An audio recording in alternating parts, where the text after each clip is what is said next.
shortly after the Buddha's enlightenment, he found his 5 companions and he preached to them his first sutta, setting the wheel of Dhamma in motion.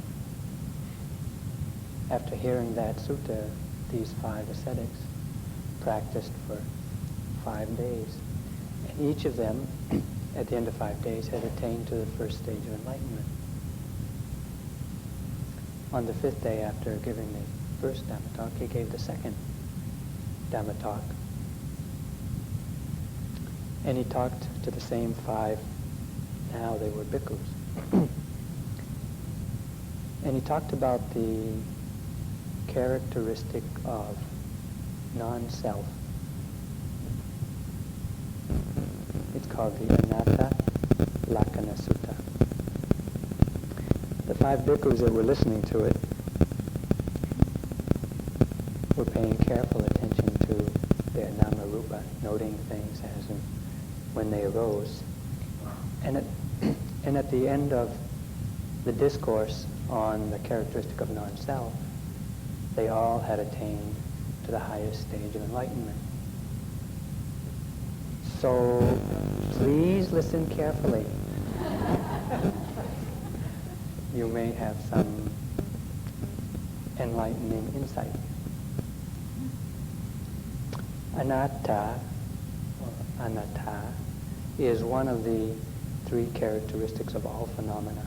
The other 2 are anicca, which is the impermanence of all things. Dukkha, which is the unsatisfactoriness of all things, and anatta, which is the insubstantiality of all things. Anicca, impermanence, and dukkha, the unsatisfactory nature, are quite easy to perceive in daily life, and particularly as yogi in meditating, you can see things changing quickly, and you can see how unsatisfactory or how painful or how much dukkha they are. But the characteristic of anatta or anatta is sometimes not so obvious, or it's a little more difficult to understand. And this leads to considerable misunderstanding, actually, out of many people. So I want to speak a little bit of how the Buddha spoke about this characteristic, so that you can understand the theory of it, and then in your practice you can verify it, or you can at least attempt to verify it. Anatta means not self, or not atta, variously translated as insubstantiality or impersonality, no soul, no self, and sometimes wrongly translated in the West as egolessness. I'll explain more about that later. Actually, the doctrine of anatta is the central doctrine of the whole Buddhist teaching.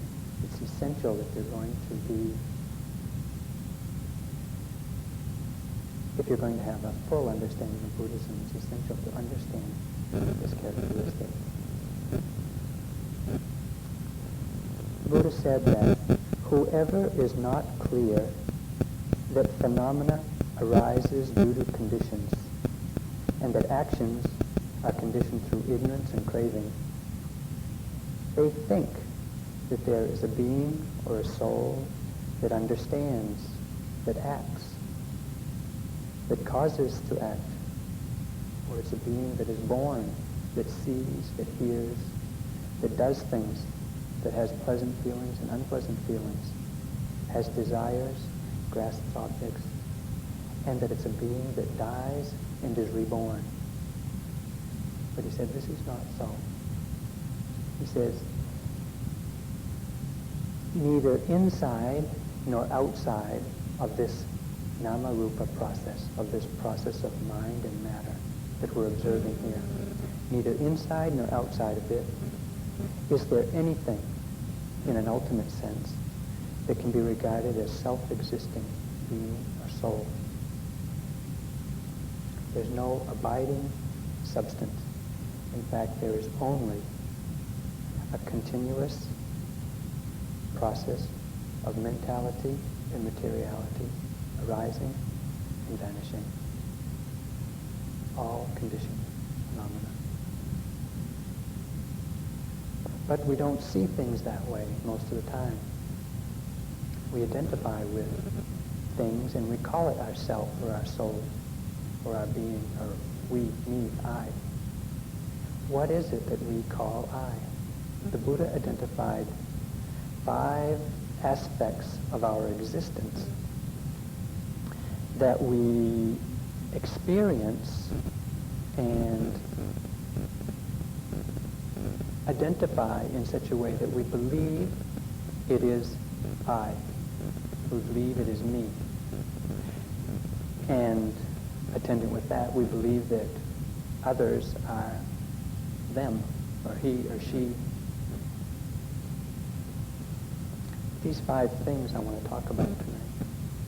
The first is rupa. It's materiality. It's the body. It's the eyes. It's the sights and sounds. Rupa. The second is vedana. Vedana is feelings, the pleasant and unpleasant feelings in the body or in the mind. The third is sanya, or perception. It's remembering, or it's recalling. It's having a memory. The fourth is sankhara, which briefly defined are the activities of mind that lead us to do things, sankhara. And the fifth aspect of our existence that we grasp onto and call me or mine is vijnana, or consciousness, our mind.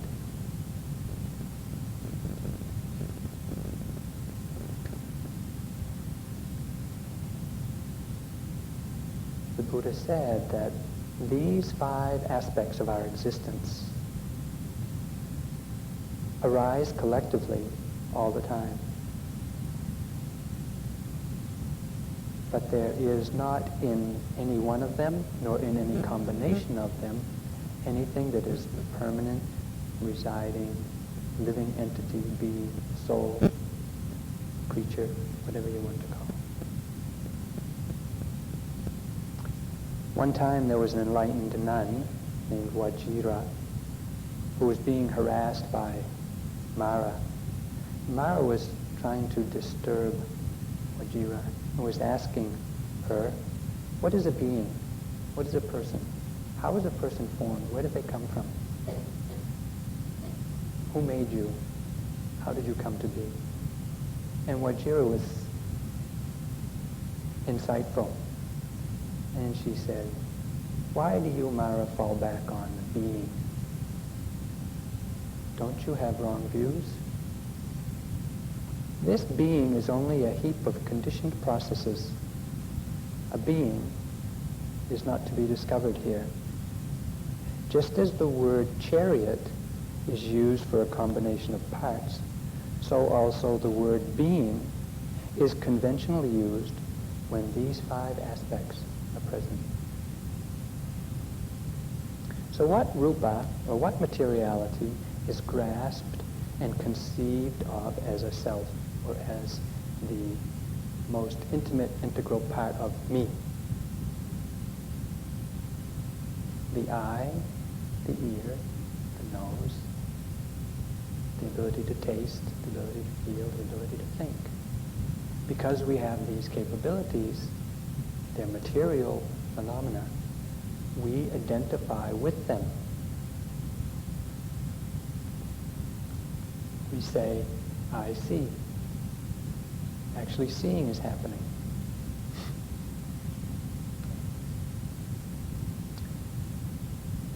If there was a corpse, it would look just like a human being, and yet we wouldn't think that there was a soul or entity in it, because it no longer has the capability of seeing, hearing, feeling, tasting, touching, smelling.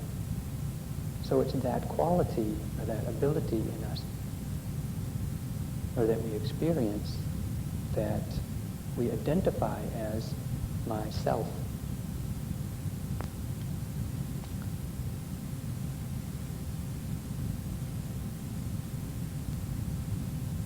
It's obvious that we're attached to our bodies. You only need to look at the amount of advertising devoted to beautifying it and fixing it up and keeping it young and clean and just that, to know that we're really attached to our shape, our size, and our color. And this is identifying with and grasping onto rupa as of myself. But why isn't rupa, or why isn't materiality myself, or a living entity? The Buddha says for two reasons. Because materiality tends to afflict and cause distress and oppression and suffering. And secondly, because it's out of our control. It cannot be managed as we wish. It's obvious, without looking very deeply, that our bodies give us a lot of trouble. Just try sitting still for an hour. The pain that you feel, and the heat, and the itching, and the discomfort is your body giving you trouble, causing you suffering, oppressing you, afflicting you with uncomfortableness.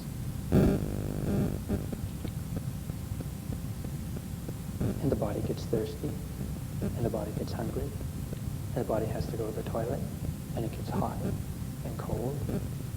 All of these experiences of our bodies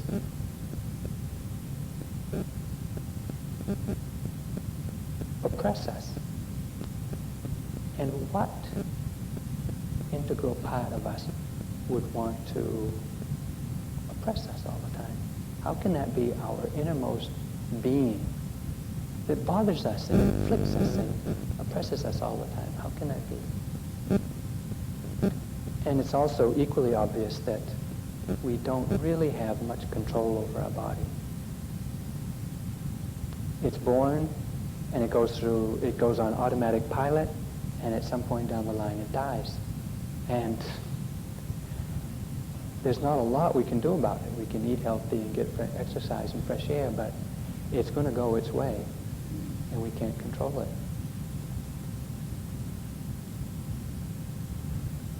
Neither can we control the senses. We can't say, okay, body, I want you to only feel pleasant for this hour.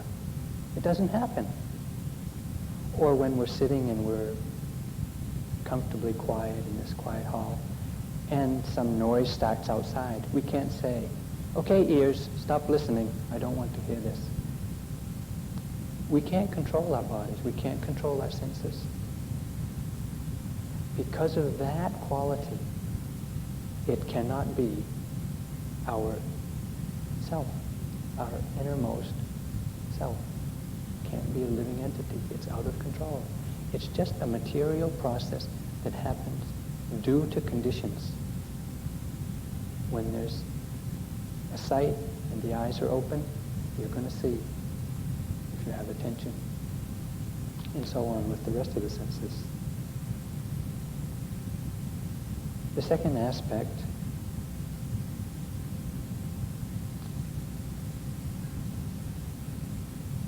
the first is rupa.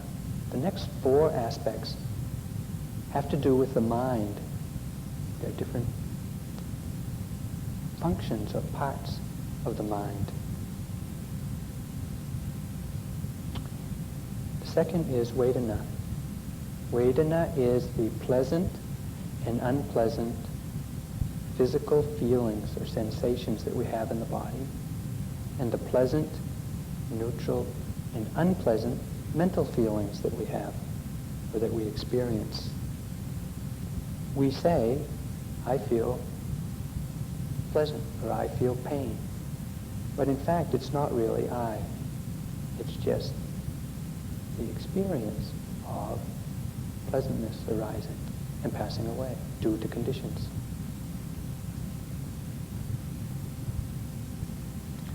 Every time we see or hear or taste or touch anything, it is accompanied by a vedana, a feeling. There is a quality of pleasantness or unpleasantness to every sensory experience. And because we like pleasant experiences, we devote our lives to experiencing them and having more of them and getting more of them. That very seeking after pleasant experiences causes us immense trouble.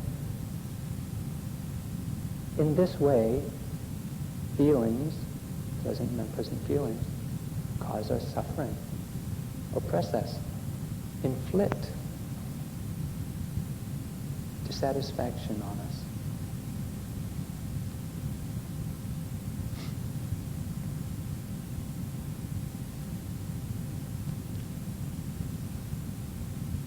The most obvious sense for pleasantness and unpleasantness,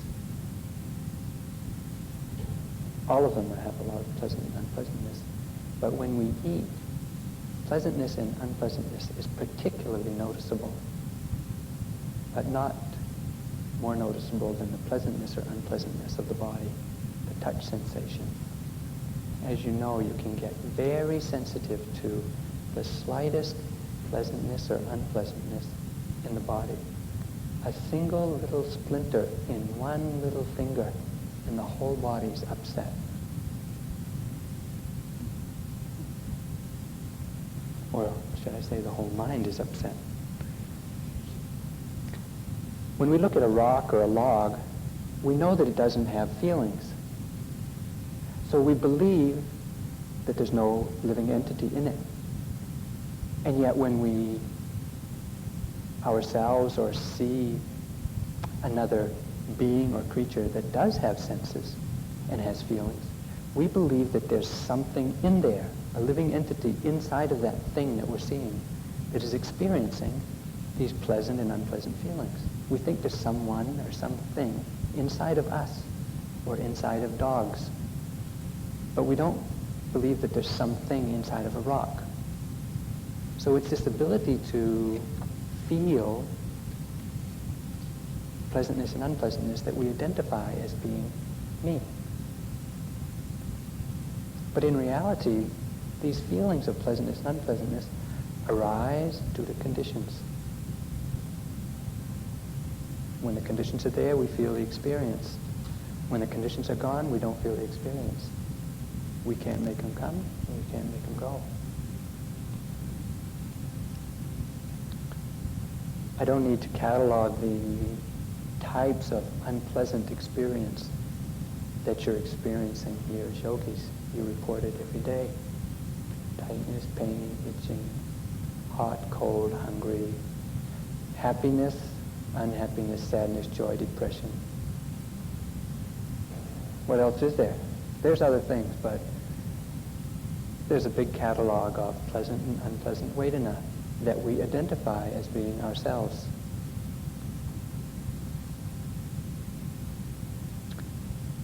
It should also be clear to you who are noting that you can't control it.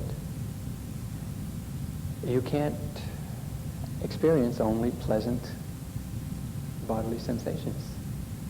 You can't always hear only pleasant sounds. Because we cannot control vedana or feelings, it cannot be ourself, our innermost, who we are. When you note each arising object, you become aware that these feelings arise due to conditions and they pass away due to conditions. And you know that they're changing. And you know that they're not pleasant. And with a little reflection, you can understand that they cannot be yourself. So the first aspect is materiality. The second is the sensations, the pleasant and unpleasant feelings. The third aspect that we grasp as ourself is sanya, or perception. It's the ability to remember or to recall. We say, oh, I was born 25 years ago. Some of us were 25 years ago. And I'm living and I will die. It's this ability to remember things that we think is me. We think it's me, I, who am remembering what I did last week, last year, when I was a boy, when I was a young kid. We identify with this ability to remember, or our memories. Of course, memory is extremely helpful. We remember where we're supposed to live and who we live with and where we work and how to work and facts and figures and things like that. Memory is good. Sometimes.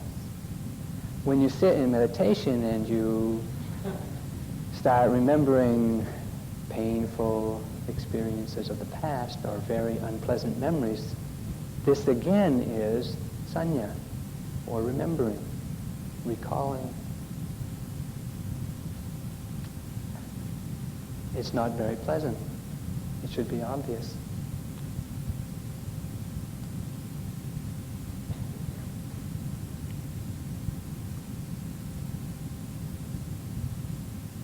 And as Joseph has mentioned many times, maybe it's a function of age, maybe it's a function of meditation, memory doesn't last long. As we get older, many of us find that the memory is getting worse, which may be pretty good, except the wrong things get forgotten.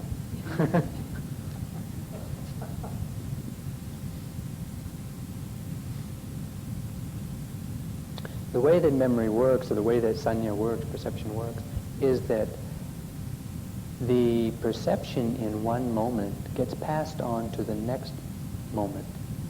And so it's not that there is a catalog of movies in there that we just pull out and rerun every once in a while. It's that the function of remembering gets passed on from one moment to the next, even from one lifetime to the next. So in some cases, some people are able to recall experiences in past lives. Not that they existed in a past life, but that the perception, this function in the mind, has been passed along from a past life to a present life, and some people are able to recall such things.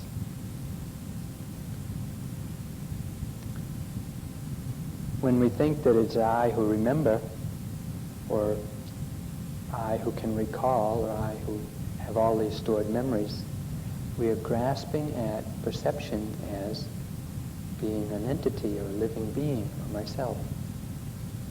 But it happens because we're not really paying close attention to what is actually happening in the moment. We're not truly aware of the arising nature of objects and the passing away nature of objects. So you might ask, well, what is the difference between the perception of something when we see it and the noting of something when we see it? Perception perceives the object in such a way that it can remember it. It sees its shape, its form, its color, its characteristic. It identifies it in such a way that it can recall it later on. This is the function of perception. Noting, on the other hand, merely recognizes the arising and passing away of the object, the unsatisfactory nature of it, and the insubstantiality of it. This is noting the object rather than perceiving the object.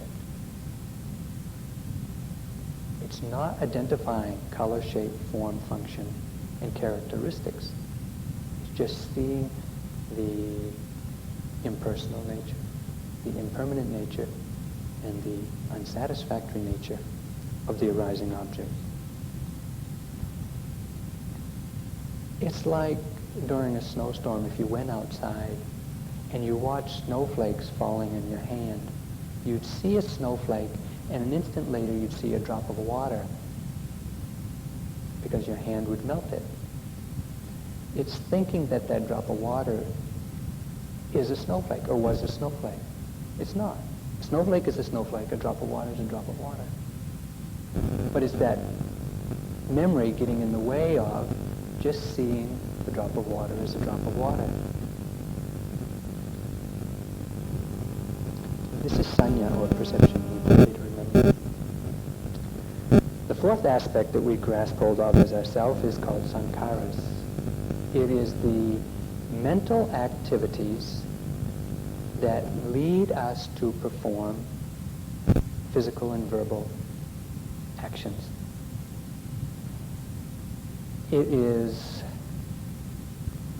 There are 50 qualities or functions in the mind.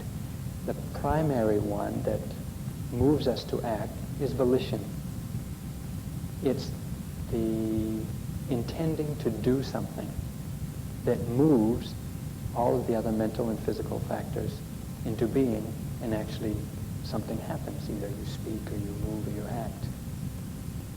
So that when you want to sit from standing, the intention to sit is a mental function, and the actual sitting process is a material function. There's no self there. There's mental things, mental functions arising and physical functions arising due to conditions. You move because you intend to move. Or there is movement because there is an intention for movement. But there's no one inside of there who is intending or who is moving.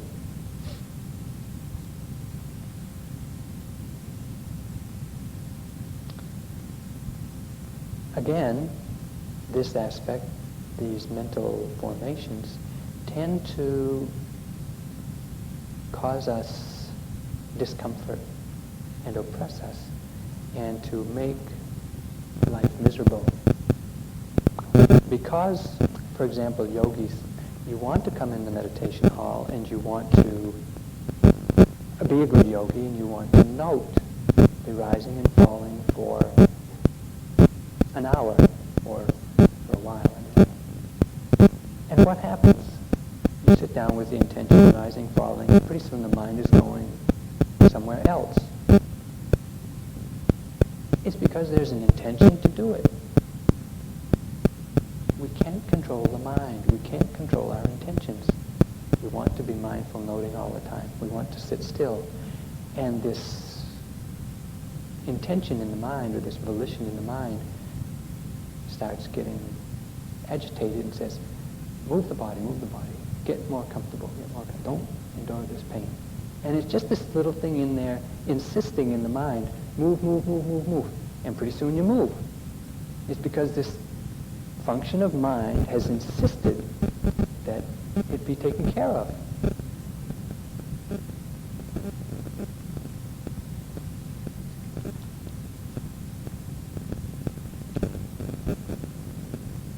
We can become aware of this functioning of mind along with all of the other functions of mind, but particularly this function of volition or intending to do something. It's why we instruct you to begin noting intentions as much as possible, because you begin to see the mind in its more intricate and delicate operations. And you see that nothing can happen if there's not an intention. So you can begin to perceive or observe and note more of your mental and physical actions when you begin to note intentions. These sankharas also, these mental functions, arise due to conditions. When those conditions arise, you will experience thinking or acting. And when the conditions cease, the action will stop. You don't control it.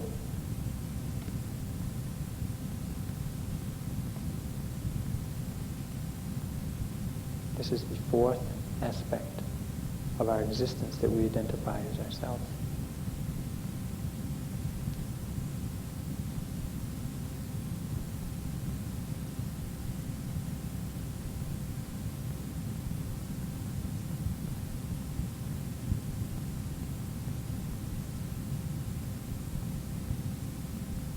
feels.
Fourth aspect of our existence that we identify with ourselves. The last aspect, or the fifth aspect, is vijnana, or mind, our consciousness. And more than all of the other four, this one is identified with most strongly. We think it's the consciousness that sees and feels and does things. We think there's a doer inside of this body, or inside of this mind.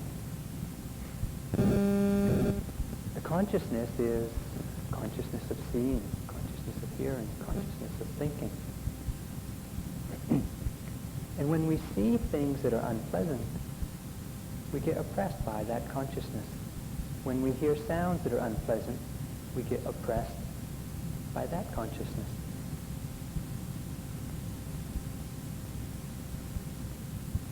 When we feel unpleasant bodily sensations, this is also body consciousness. We can't control what we see, what we hear, what we think, what we smell, what we taste. These consciousness arise due to conditions, and when the conditions aren't there, the consciousness is gone.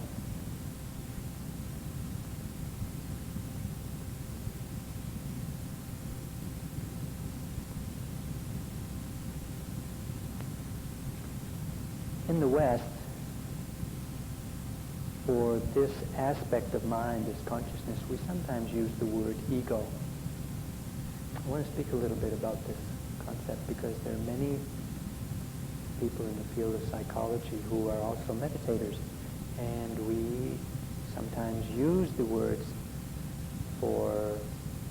of Western psychology in describing meditation experiences. And so there has developed some confusion as to just what atta is, what anatta is, what ego is, and what egolessness is.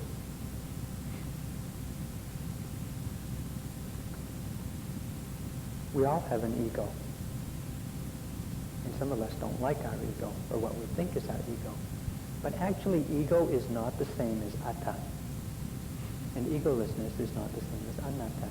Because there are some functions in the ego which actually are strengthened in the process of meditation. One of these functions is synthesizing experiences. It is the ego's function to synthesize all of our experiences into something acceptable.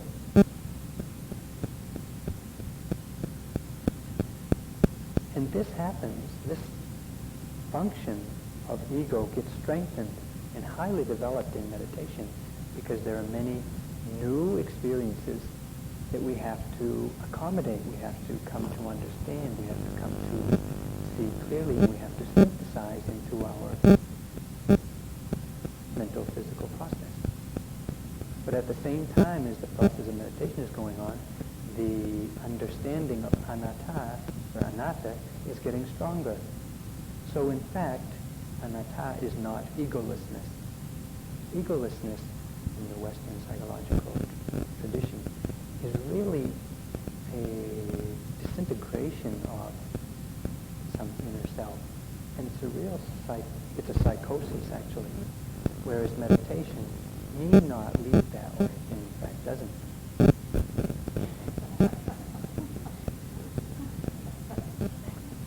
But in the process of meditation, there can arise very disturbing, or sometimes disturbing experiences just due to the inherent nature of experience, the rapidity of change, the amount of unsatisfactoriness, and the insubstantiality of as we perceive these characteristics of things. It can be rather destabilizing, or potentially destabilizing. But in fact, it's the ego that puts them all together in some sort of way that doesn't destabilize us in the meditation process.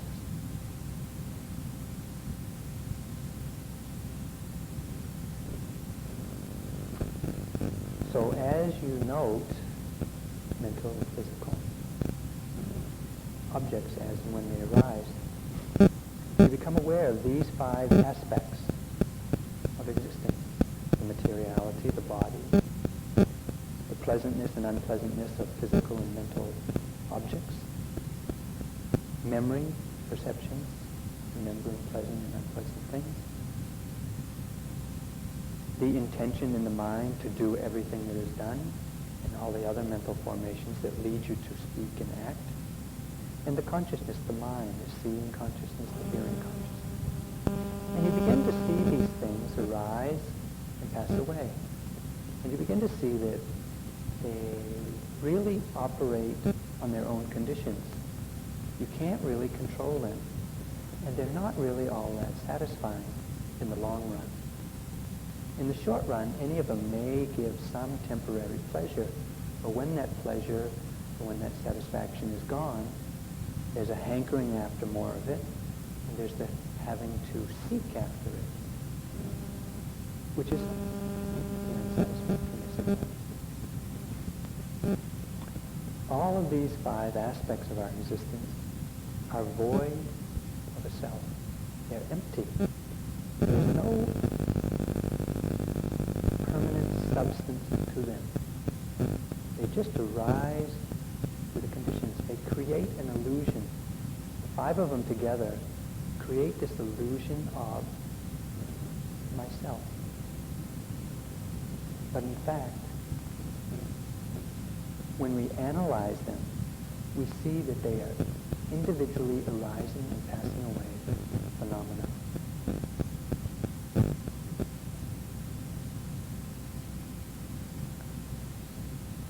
I have an example to tell you about, to show how this works.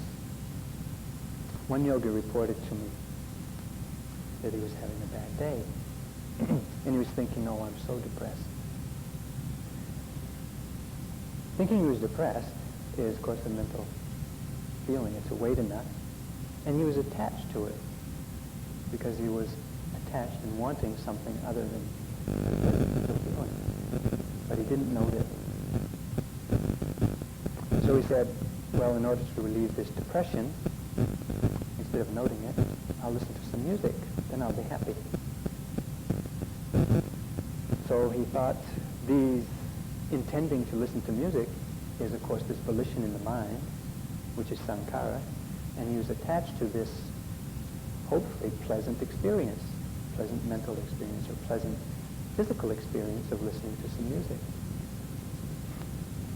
This also was not noted.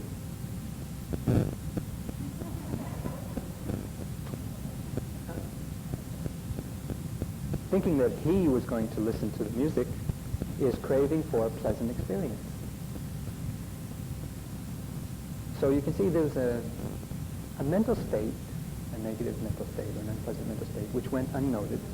And because of the ignorance of knowing that mental state, he had the intention to do something. And that intention was unnoted, and so he did something.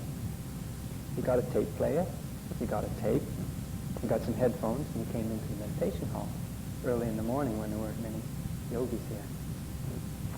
So he plugged in the tape, put on the headphones, put a blanket over his head, started listening to some music.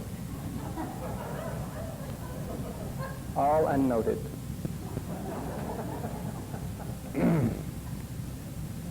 He was lost in his own world. Thinking that he got the tape, the player and all, is attaching to his actions as himself. Wanting to listen to the music is again craving for pleasant experience. Remembering how good music is for getting out of depression is again memory. All of these are momentarily arising phenomena that, if they were noted, would have stopped. But since they weren't noted, he was in musical meditation heaven until he got a tap on the knee. Someone handed him a note that said, please turn the music down. Oops. Little did he realize that what he was listening to, the other yogis were also listening to. And so on, and the teachers found out, and there was a conference, and this went on in his mind, for several days. Wouldn't it have been better to note depression, instead of all of this embarrassment and guilt and remorse and remembering it?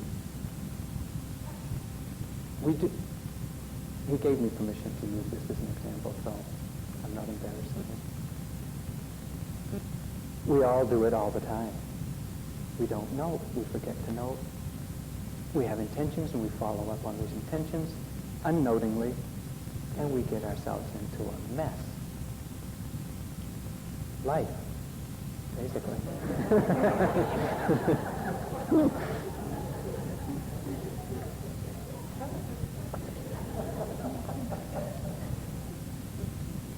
There's another way.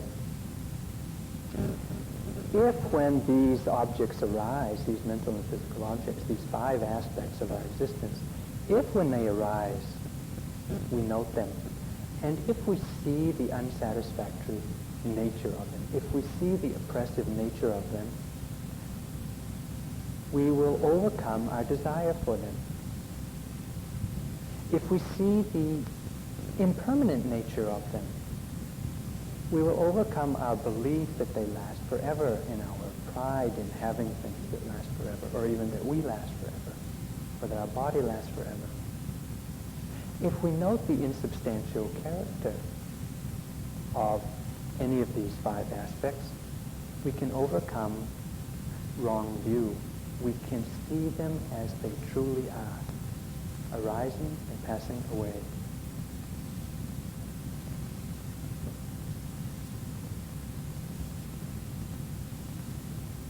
So when you come to meditate, you get the instructions and you are told to note rising, falling, as much as you can, and secondary objects if and when they arise. And so we understand that there's these mental and physical things happening and that we are to observe them. This is understanding the theory of mentality and materiality. When you actually begin to note, and you begin to see and experience and observe clearly the physical processes and the mental processes, the rising and falling, the bending, the stretching, the seeing, hearing, whatever it is. One of the first glimpses into anatta that we get is, this is our first glimpse of this characteristic of insubstantiality, out of control. If we practice continuously and we get good at noting the rising and falling of objects, we begin to see that indeed there is just this mental physical process happening.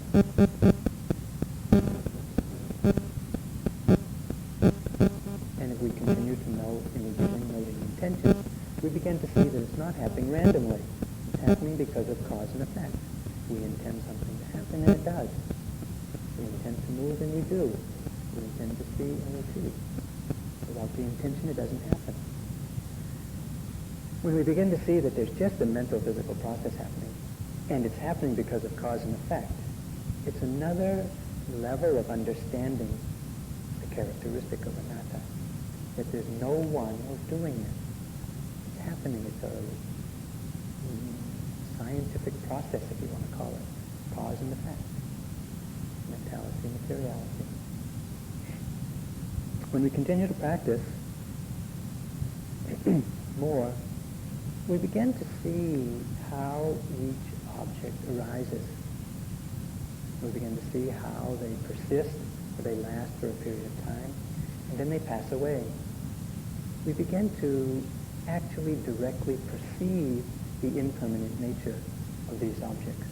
Before, it was rather our understanding that our objects were arising and passing away was based on thought, because we could think, yes, it's here, now it's not here.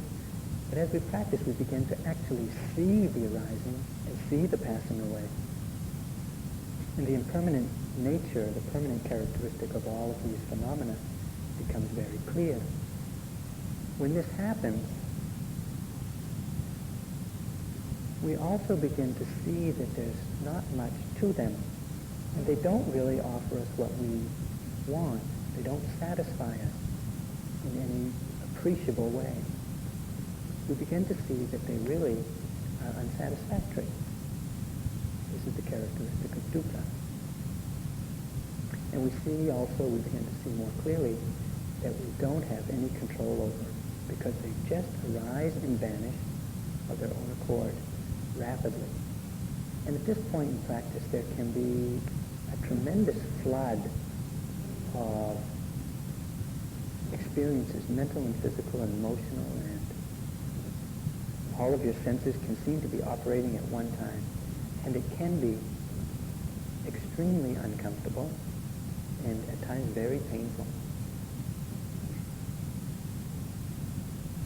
But if these are each noted as and when they arise,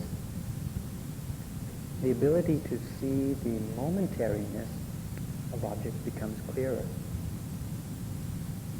When we see that objects are completely insubstantial, and when we see that the consciousness that knows those objects is also insubstantial, we really can't have much attachment for them, or much desire for them. We become very dispassionate, actually. We just see things as they are, without any interest in them. No aversion to them, no liking for them, no interest in them. We just see this is what it is, arising and passing away, not satisfying, and utter control rapidly. This insight is essential and very important for you to see, because it brings you to the point of dissatisfaction or dispassion for all of your experiences.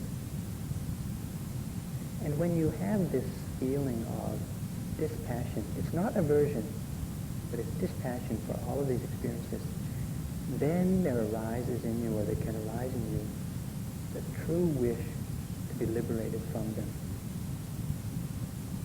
And that wish is not a craving, but it's an insight. And that will lead you to the equanimity of mind, which can see every object arise as it is, and just notice the characteristics without getting infatuated or adverse to any object. At this point in practice, the ability or the observation of the characteristic of anatta is at its peak. We can just observe the fleeting nature of everything without identifying any of its individual characteristics.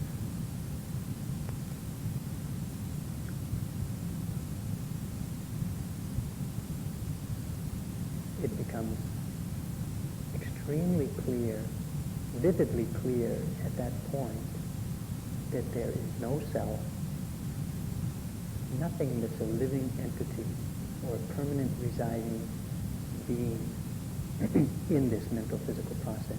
There is just the momentariness of phenomena fleeting past the mind's eye.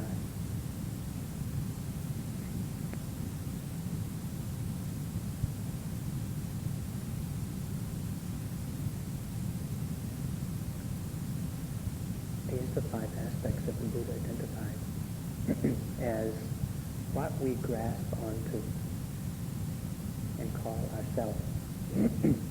Through the practice of noting, you can begin to disassemble your concept of yourself and just see things as they are truly happening,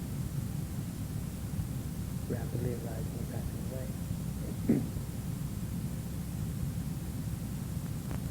As I was preparing this talk over the past week or 10 days, I read all this information and I reflected on it, and I could understand it and put it together in this talk. But somehow it was feeling rather insubstantial, rather like there wasn't much to it. And I was talking to a few staff people, and they were asking me what to talk about, and I told them. And as I was trying to explain to them what I was going to talk about, it still seemed rather not like there's much, still not really clear what this anatta is all about. And I finished my talk, preparing the talk a couple nights ago, about 4 in the afternoon. And I went out on the lawn just as the sun was going down. And it was one of these days that there's this gray bank of clouds overhead. And the sun was visible. It was just a red ball, kind of slowly sinking into the horizon. And there was not a lot of fanfare. It wasn't very colorful. It was just a red ball going down. And the trees were naked of leaves. And I wondered if trees identified themselves as having leaves or not. I didn't know. And I just got a rather bleak feeling, a rather naked, kind of, gray November. Everything is gone, going away, and it's just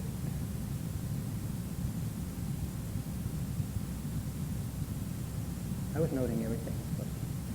And the wind was blowing, and it's just, there was very clear perception of the emptiness, the insubstantiality of everything we experience.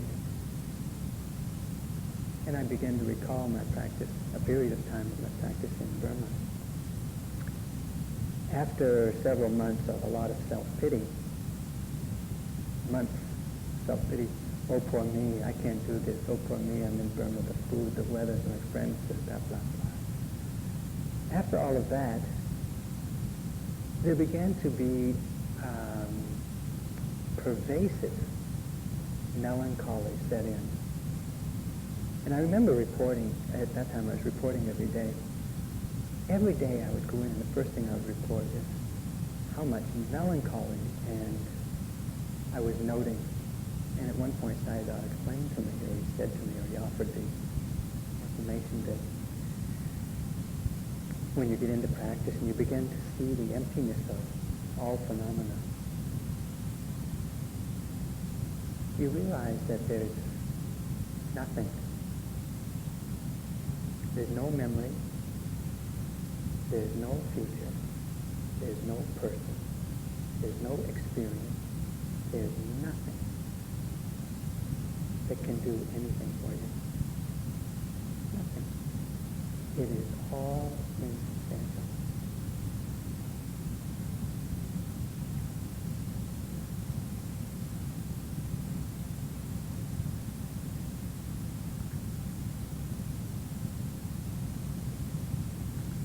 So I have a favorite poem that I'll read to close this talk. It's called The Snowstorm.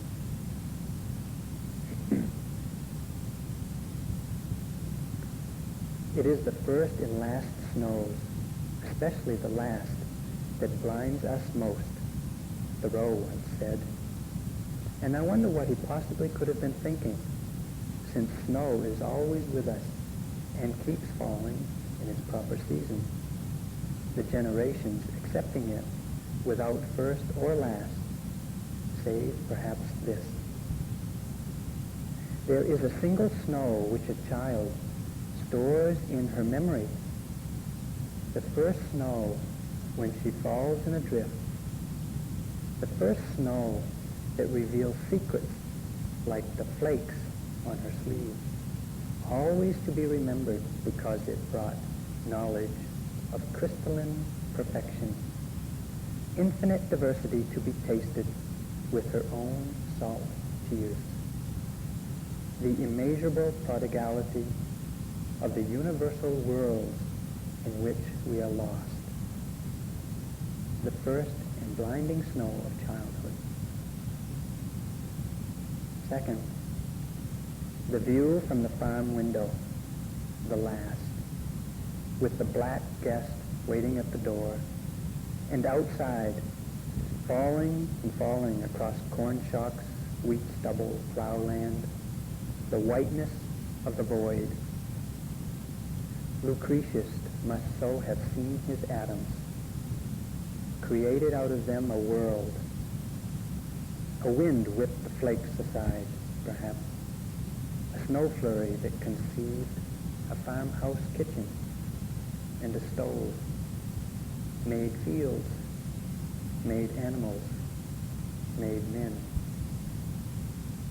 Look, can you say I am not composed of snowflakes? My eyes are filled with them. They are falling faster now. Suppose I go outside and join them. Could you say that I was ever here? No. No, the first blindness is to see the ultimate minute perfection. That is the illusion of the water drop. The second is to believe the black guest at the door. My friend, there is only the blindness of 1,000,000 years of snowfall. And you and I race, discoursing as we fall. Do not bother to throw up the window. Snow is already blowing. The room is disassembled. Our substance, the room's substance, is snowflakes. We are falling apart now, we have re-entered the eternal storm.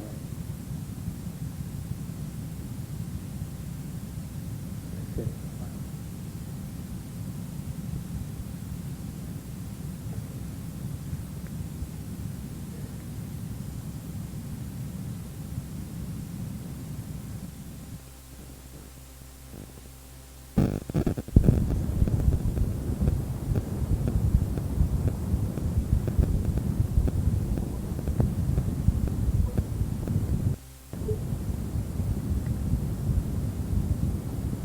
It should be clear now to all of us that what we're doing here, this practice, is the development of mental factors, specific mental factors, wholesome mental factors that we're trying to develop.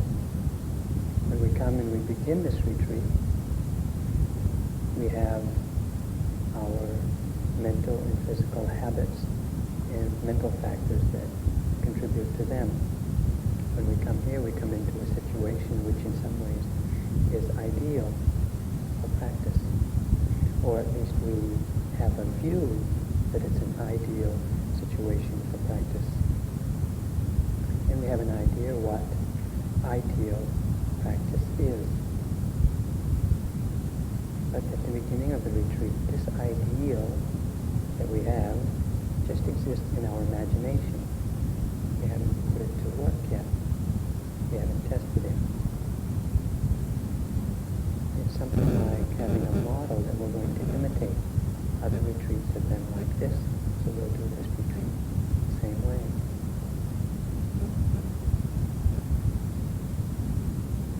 So we come and we begin this retreat with our ideal of what practice is. And after a while, we begin to notice how other people are practicing, and our idea of what ideal practice is shifts a little bit.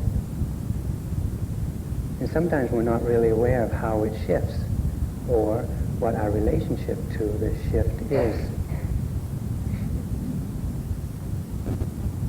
We see other yogis, and we see how they sit, how they walk, how they eat. We listen to Dharma talks and we hear what the real Dharma is really like.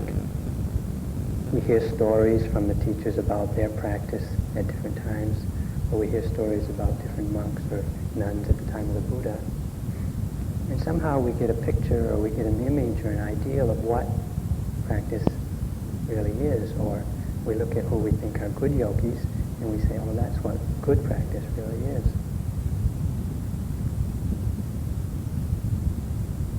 If we don't see that we have established a certain form or a certain ideal in our mind as the best way or the only way or the ideal way to practice, we may become attached to it. We may become attached to an ideal that gets in the way of our actual practice. In fact, some of us may make the ideal the goal of practice. If I can just look like, or appear like, or act like I think the good yogi is supposed to act, then that's the goal of my practice. So we make efforts. But the real goal of practice is wisdom. And it's very difficult to see wisdom externally in anyone. But our ideals can help us in practice. They can inspire us. They can arouse our faith and energy, or they can hinder us if they arouse a lot of disappointment and aversion or desire for something else.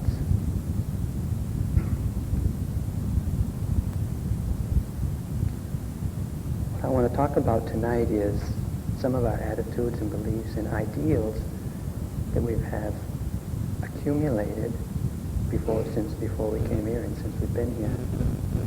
Some yogis will recognize some of their own tendencies, and some may not. But let's see. The first one that I want to talk about is the idea that silence is good practice or best practice. We come here to IMS And of course it's in a rural place, it's very peaceful, and it's quite quiet compared to the city where many of us live. And so immediately we get quite attached to the silence of just being in nature, being out of the city. And it's very spacious. We have quite a lot of outdoors to roam around in, and quite a big building. And then we begin to practice, and the first few days is just, first few days of retreat. And after a couple of days, when we start to get a little bit quieter and we're really kind of getting into our meditation and making efforts, we start to notice that the yogi sitting next to us is quite noisy.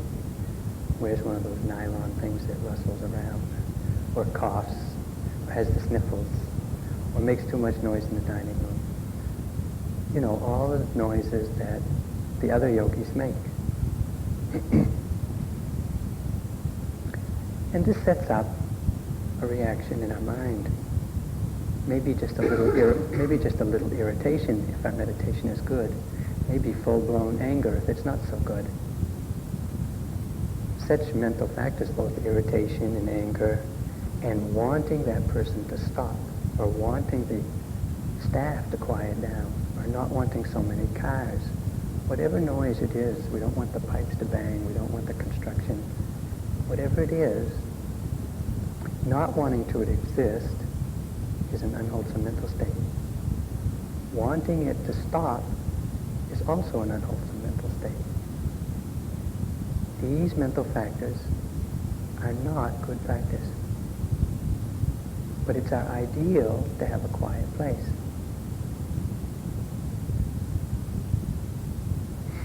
Sharon mentioned, I think a night before she went, or sometime recently, about practicing in Burma. For those of you who've been there, you'll recognize. She mentioned that in the meditation center where we were practicing, it's a large place, about 20 or 30 acres, I guess. And every couple of hundred yards, they have a big piece of metal that somebody comes around and bangs on every hour. So at 1 o'clock they bang one, 2 o'clock they bang, ding, ding. 3 o'clock they bang, ding, ding, ding. All 24 hours. And there's about, as she said, 15 or 20 of these in the meditation center. So for about 10 minutes around every hour, you hear a sequence of ding, ding, ding, ding, getting closer to you and then getting further away from you wherever you are. But that's the least of the noise at the yetta. I mean, really, there are, on an average, 400 or 500 yogis meditating there all the time, and there must be a staff of a couple hundred yogis. There's constant construction going on of at least 2 or 3 buildings, so there's several dozen, if not 100 or so workers. There's often many dogs. Sometimes they have a lot of guests that come to eat meals there, up to 500 at a time. And sometimes, particularly during the New Year's festival, which is in April, Burma's in another realm. New Year's is in April. During that time, there's about somewhere between 4,000 or 5,000 or 6,000 people meditating there. So it's not really quiet. It's not really a very peaceful place. There's just tremendous activity, noise, and hubbub all the time. What are you going to do if you go to practice there? It surely isn't your ideal place to practice, or it doesn't fit your idea of what the ideal place to practice is. But when you go, you're taught, or you're told, as you are here, to guard your senses. Don't look around. Don't listen. Don't think about everything that's going on. Difficult to do, but it's good practice. Another time when I was in Burma practicing in 1988, there was 6 weeks in Burma when everyone in the country, except for about 1,000 people who had been running the government, they were protesting for democracy. And all day, all night, for 6 weeks, you could hear shouting in the street. Hundreds of thousands, on some days millions of people in Rangoon were shouting that they wanted democracy and marching around. And everyone in the country was playing the radio news, the Voice of America, every time it came on. You couldn't avoid the noise. You couldn't avoid the excitement. Everyone, even in the yekta, was excited. How are you going to practice in such a situation? To bring it down to IMS level, when I was also practicing in Burma, there was another yogi there from America. And he'd been there a little while, and he liked to talk. He knew me when I was here at IMS before, so he liked to talk. Every day he found some reason to talk to me, some excuse. He got a letter, he has a question, he's got a comment, did I see this, do I want that, anything to talk. I didn't want to talk, I wanted to practice. And so I got kind of irritated with him.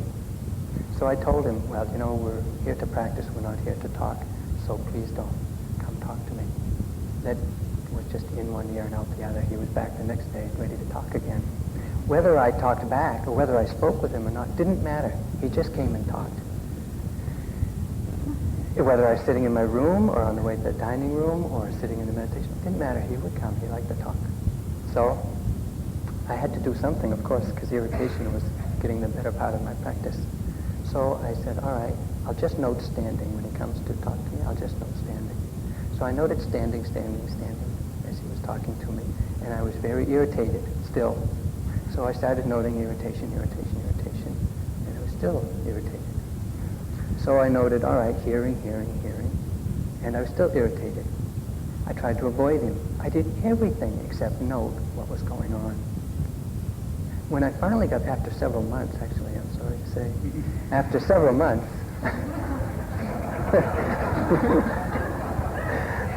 I finally caught on. What you're supposed to do is know what you're aware of at the time, not try to avoid it. So when I saw him, I noted seeing. When I disliked him, I noted disliking. When I thought about him, I noted thinking. When I felt unpleasant, I noted unpleasant. When I heard him, I noted hearing. When I understood what he said, I noted thinking. He made me practice really well. My practice actually, because of him, my practice actually got very good, because I really had to be super diligent to catch every little glimmer of arising in the mind in relationship to him. And he was around. So I saw him many times each day. And so it was really a good practice to have him around, as irritating as he was.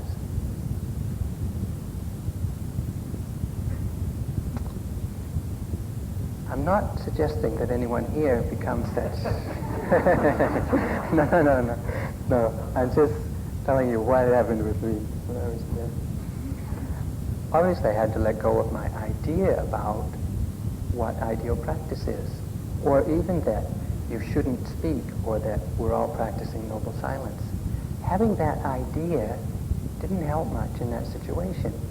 All I could do was condemn his action and feel irritated. It didn't get me anywhere.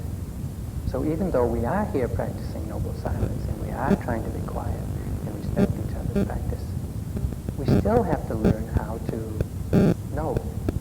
We have to arouse the energy. We have to have the understanding, the wisdom. We've got to have the mindfulness, the interest, the desire, the faith to do it. All of these are wholesome mental factors.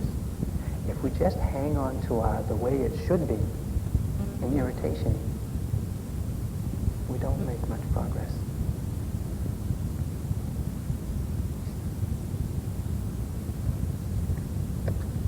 So this is silence, our idea of silence being necessary for practice. The second topic I'd like to speak about is sitting. We come and we get the instructions, or we see the schedule: sit an hour, walk an hour, sit an hour, walk an hour, eat, sit an hour, walk an hour, sit an hour, walk an hour, eat, sit an hour, walk an hour, sit an hour, walk an hour, tea, sit, talk, sit and walk, sleep. Pretty simple, huh? So we sit for a couple days, we sit for a week, and suddenly we find out, hey, the sitting's getting pretty good. It's not quite so painful. I feel actually a little bit comfortable. And we say, my concentration must be getting a little bit better. So we say, look, if I sit an hour and I get this concentrated, if I sit 2, I'll get twice as concentrated. So we try to sit a little longer and walk a little less. So maybe we're going to try to sit an hour and a half, walk a half hour, Maybe we'll try to sit 2 hours and only walk a short time.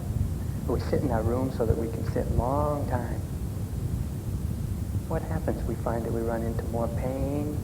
We maybe run into more restlessness. Very likely we also run into a lot of sloth and torpor. We get attached to the idea that if we can sit a long time, it's best practice. And we also get averse to the idea that walking is a good or equally as good meditation. We have desire to sit longer, unwholesome mental state. Aversion for walking, also unwholesome mental state. Not good practice. Another story. When I was, after several years of practice, when I was still a beginner, I used to come here quite often. I had a good friend who came to meditate here. And for some reason, she had a very good meditation at one time. And just within a matter of days of being here, she started sitting very long hours, 3 or 4 hours. And after a couple of weeks, she was up to 5 or 6 or 8 hours. And after a couple more weeks, she was up to a dozen or 15, 16 hours at a time, sitting in this hall. Would come in, sit down, 16 hours later, she'd get up. I was happy to know her. I did have some sympathetic joy. I also had a lot of envy, jealousy, kind of wishing I could do it. Not wholesome mental states. Sympathetic joy, wholesome. But the envy, the jealousy, wishing I could do it, and etc., etc., etc. Not good practice. So I began to judge myself. My practice isn't so good. I can't sit for 16. I can't sit for 2 hours. So I began to think, oh, my practice is no good. Disappointment sets in. Lack of energy sets in. No mindfulness sets in. All of these are unwholesome mental factors. From having an idea, from this idea of good practice being able to sit a long time, sneaking in, coloring and skewing my own practice. I didn't see it clearly, that I was attached to this idea. So I suffered.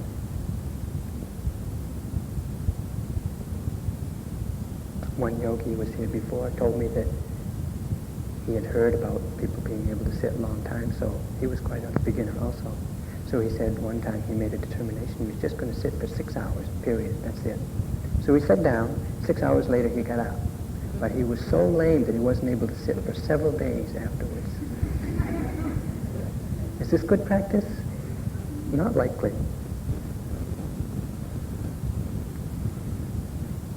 When I got to Burma, at the Mahasi Center, they have a schedule, hour sitting, hour walking, hour sitting, hour walking.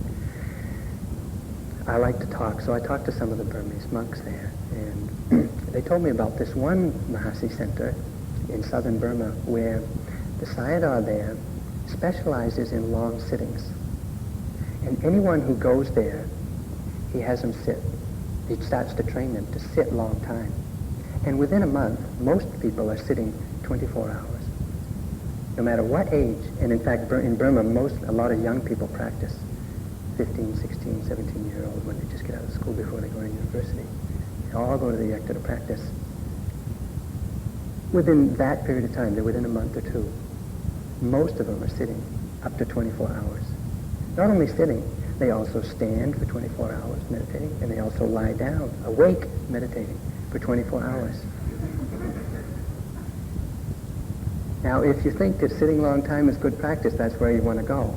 But it's not necessary. You might remember that Joseph mentioned a while back that Deepama told him one time that he should sit for 2 days. That's twice as long. That's 48 hours. If you didn't catch this kind of idea of this is good practice going into your mind, it's not likely you'd want to try that, but you might have a lot of fear or anxiety about that being the type of practice you have to do. This fear and this anxiety is also not a wholesome mental factor. To have that as your idea of good practice is not good practice. However, sitting for an hour can be good practice if you have the understanding that you can develop mindfulness, energy, concentration, faith in that period of time. It's not to say that long sitting is bad. There comes periods of time in people's sitting, in people's practice, when it's very easy to sit a long time, or the mindfulness is so sharp, the energy is so balanced, and it's very easy. And the mindfulness stays alert.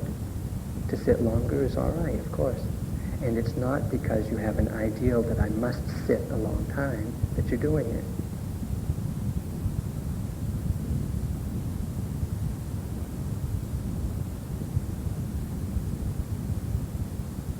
But hearing about people who can sit a long time can be very inspiring. Because, you know, sometimes you sit and it's really difficult to get through an hour without shifting around a dozen times. And to hear about people who can sit long is very nice, actually. I have been inspired by that.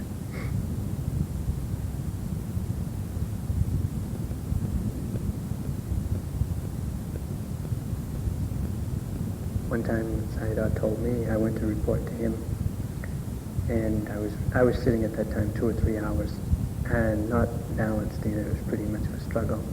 I had an ideal that sitting a long time was good, so I was managing up to 2 or 3 hours. I was also getting a little bit proud of that. Pride is also not a good mental factor.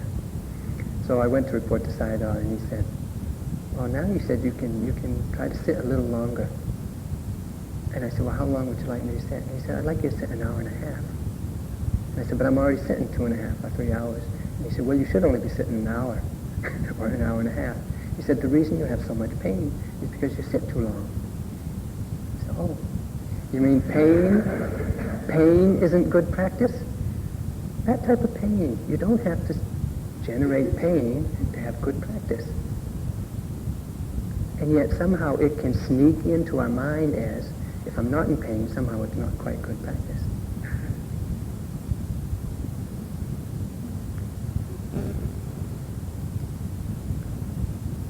So he told me, and I practiced thereafter, that if you just follow the schedule, 1 hour sit, 1 hour walk, and you're diligent. I mean, you sit down and you try not to move for an hour. Take a determination not to move for the hour. If you follow that schedule, you'll make progress. So thereafter, no matter what condition I was in, I didn't sit more than an hour. Even when my practice got good, I still didn't sit more than an hour. Even when it was easy, I still didn't sit more than an hour.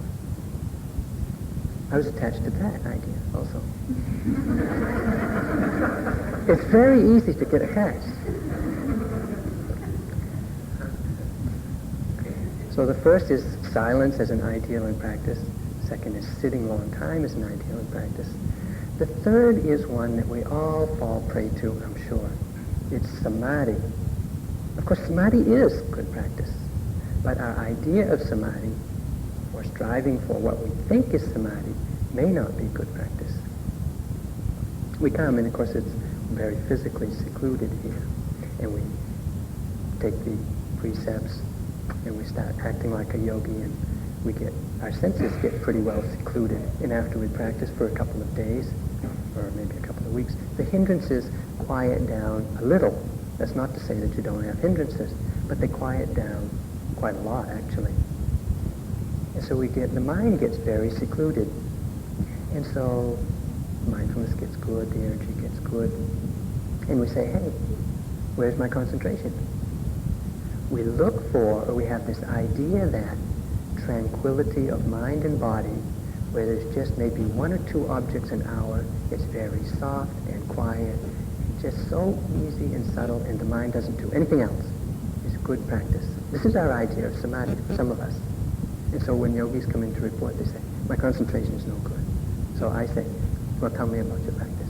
Well, I sit down and I know rising, falling, and I know wandering mind, and I know pain, and I know this, and I know that. Actually, they describe their objects very clearly, and they describe them quite continuously, and yet they say their concentration is no good. We're doing vipassana meditation here. We're not doing samatha. In Vipassana we have many objects. And they're different and they're changing. So with good mindfulness, we're going to see many different objects in the body and the mind. Concentration develops even seeing many different objects. You can be very concentrated and have a tremendous amount of objects in one sitting. And yet people don't think, or it doesn't feel like, the tranquility and the calmness and the softness that we think is good concentration. It happens when you do samatha or jhana practice, you may get that type of tranquility where the mind is just calm, no other objects, just a single object. There isn't a sense of change or high frequency of objects. But in Vipassana, there's going to be many objects, and they're going to change. The tranquility comes not in the objects, but in the ability of the mind to see those objects clearly. The mind stays still, the objects come in. This is the tranquility of Vipassana. But if we think that you have to get somehow calm in body and mind and very few and soft objects, they may be attached to the idea or the ideal that this type of tranquility is good practice. That attachment can breed all sorts of disappointment and aversion to what you experience, or pride when you do get a little bit concentrated. A whole slew of negative or unwholesome mental factors can arise because we get attached to, and may not know that we're attached to, an idea about tranquility being good Vipassana practice. I don't have any personal stories to talk about in relation to samadhi because I never had any.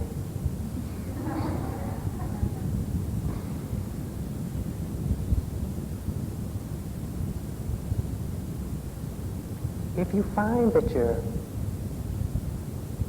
somewhat preoccupied with any of these topics, silence and it's too noisy here, my roommate's too noisy, I can't sleep at night because it's too noisy, the pipes make too much, the staff makes too much noise. Or if you find that I can't sit long, I want to sit longer, I'm not sitting long enough, I've got to try to sit another half hour, I've got to get up to 2 hours, I've got to get up to 3 hours, I've got to get up to however many. Or if you find that my concentration's no good, there's no tranquility. If you're kind of obsessed with this type of thinking, if this is the thoughts running around in your practice, you might just look to see whether you're attached to some idea or some ideal about what is good practice. So what is good practice? If this isn't good practice, what is? Silence is also good practice. If you practice silence, and if you note the disturbances to your silence, this is good practice. When it's noisy, note hearing instead of anger. Hearing. External sounds are not disturbances and disruptions to practice. They're objects to be noted. If you're sitting and you want to sit longer and you find yourself kind of struggling with your body or your mind in practice, you might reconsider the instructions to sit an hour, walk an hour. Be continuous. Being continuous is the key to mindfulness, energy, and concentration. And you can do it sitting or walking. The text, in the Buddhist text, there are many instances of beings, monks and nuns, maybe lay people also, being or getting enlightened while walking. You don't have to be sitting for 16 hours before you get enlightened. You might just take a couple of steps.